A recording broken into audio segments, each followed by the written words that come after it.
राम राम राम राम राम राम राम राम राम नारायण नारायण। संबंध भगवान के जन्म कर्म की दिव्यता को जानने वाले कैसे होते हैं, इसका वर्णन आगे के श्लोक में करते हैं। वीतराग भय क्रोधा मन्मया मामुपाश्रिता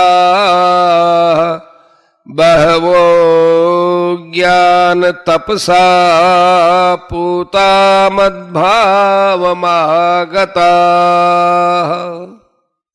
राग भय और क्रोध से सर्वथा रहित, मुझमें तल्लीन, मेरे ही आश्रित तथा ज्ञान रूप तप से पवित्र हुए बहुत से भक्त मेरे स्वरूप को प्राप्त हो चुके हैं।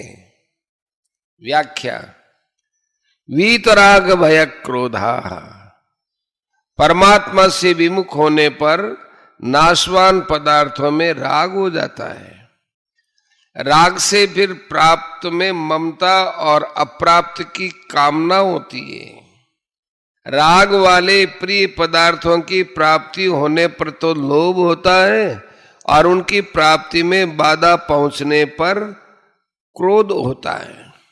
यदि बाधा पहुंचाने वाला व्यक्ति अपने से अधिक बलवान है और उस पर अपना वश नहीं चल सकता है तथा समय पर वह हमारा अनिष्ट कर देगा, ऐसा भय होता है।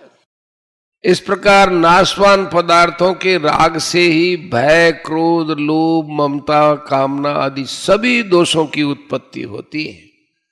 राग के मिटने पर ये सभी दोष मिट जाते हैं। पदार्थों को अपना और अपने लिए न मानकर दूसरों का और दूसरों के लिए मानने से, उनकी सेवा करने से राग मिटता है। कारण कि वास्तव में पदार्थ और क्रिया से हमारा संबंध है ही नहीं। अपना कोई प्रयोजन न रहने पर भी भगवान केवल हमारे कल्याण के लिए ही अवतार लेते हैं। कारण कि वे प्राणी मात्र के परम सुहृद है और उनकी संपूर्ण क्रियाएं मात्र जीवों के कल्याण के लिए ही होती है। इस प्रकार भगवान की परम सुहृदता पर दृढ़ विश्वास होने से भगवान में आकर्षण हो जाता है। भगवान में आकर्षण होने से संसार का आकर्षण स्वतः मिट जाता है। जैसे बचपन में बालकों का कंकड़ पत्थरों में आकर्षण होता है और वे उनसे खेलते हैं। खेलने में वे कंकड़ पत्थरों के लिए लड़ते रहते हैं। एक कहता है कि ये मेरा है, दूसरा कहता है ये मेरा है। इस प्रकार गली में पड़े कंकड़ पत्थरों में ही उन्हें महत्ता दिखती है। परंतु जब वे बड़े हो जाते हैं तब कंकड़ पत्थरों में उनका आकर्षण मिट जाता है और फिर रुपयों में आकर्षण हो जाता है। रुपयों में आकर्षण होने पर उन्हें कंकड़ पत्थरों में अथवा खिलौनों में कोई महत्ता नहीं दिखती। ऐसे ही जब मनुष्य की परमात्मा में लगन लग जाती है तब उसके लिए संसार के रूपे और सब पदार्थ आकर्षक न रहकर फीके पड़ जाते हैं। राग मिटते ही भय और क्रोध दोनों मिट जाते हैं, क्योंकि ये दोनों राग के आश्रित रहते हैं। मनमया, भगवान के जन्म और कर्म की दिव्यता को तत्व से जानने से मनुष्यों की भगवान में प्रियता होती है। प्रियता होने से वे भगवान के शरण हो जाते हैं और शरण होने से वे स्वयं मनमया अर्थात भगवन्मय हो जाते हैं। सांसारिक भोगों में आकर्षण वाले मनुष्य भोगों की कामना से तन्मय हो जाते हैं। कामात्मान है, दो का तीसरा। और भगवान में आकर्षण वाले मनुष्य भगवान में तन्मय हो जाते हैं। तन्मया, वे हर समय भगवान में ही तल्लीन रहते हैं उनके विचारों आचरणों आदि में भगवान की मुख्यता रहती है। प्रेम की अधिकता के कारण वे भगवत स्वरूप बन जाते हैं, मानो उनकी अपनी कोई अलग सत्ता ही नहीं है। माम उपाश्रिता वीतराग भय क्रोधा में संसार से स्वयं का संबंध विच्छेद है और मनमया माम उपाश्रिता में भगवान की तल्लीनता है। किसी न किसी का आश्रय लिए बिना मनुष्य रह नहीं सकता। भगवान का अंश जीव भगवान से विमुख होकर दूसरे का आश्रय लेता है तो वह आश्रय टिकता नहीं, प्रत्युत मिटता जाता है। धनादि नाशवान पदार्थों का आश्रय पतन करने वाला होता है।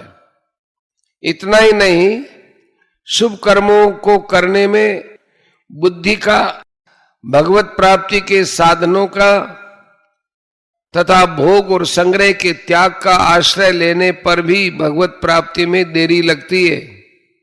जब तक स्वयं भगवान के आश्रित नहीं हो जाता तब तक उसकी पराधीनता मिटती नहीं है और वह दुख पाता ही रहता है।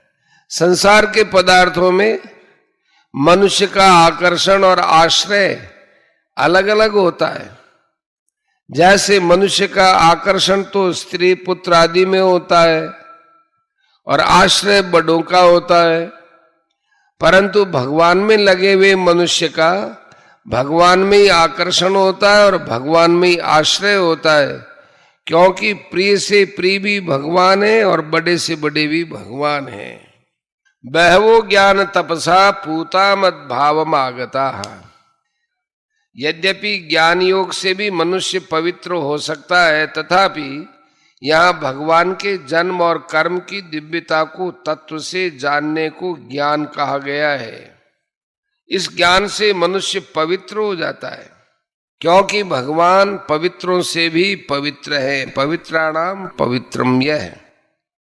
भगवान का भी अंश होने से जीव में भी स्वतः स्वाभाविक पवित्रता है। चेतन अमल सहज सुख राशि। नाशवान पदार्थों को महत्व देने से, उनको अपना मानने से ही यह अपवित्र होता है, क्योंकि नाशवान पदार्थों की ममता ही मल है, अपवित्रता है। भगवान के जन्म कर्म के तत्व को जानने से जब नाशवान पदार्थों का आकर्षण, उनकी ममता सर्वथा मिट जाती है, तब सब मलिनता नष्ट हो जाती है और मनुष्य परम पवित्र हो जाता है। कर्मयोग का प्रसंग होने से उपर्युक्त पदों में आए ज्ञान का अर्थ कर्मयोग का ज्ञान भी माना जा सकता है।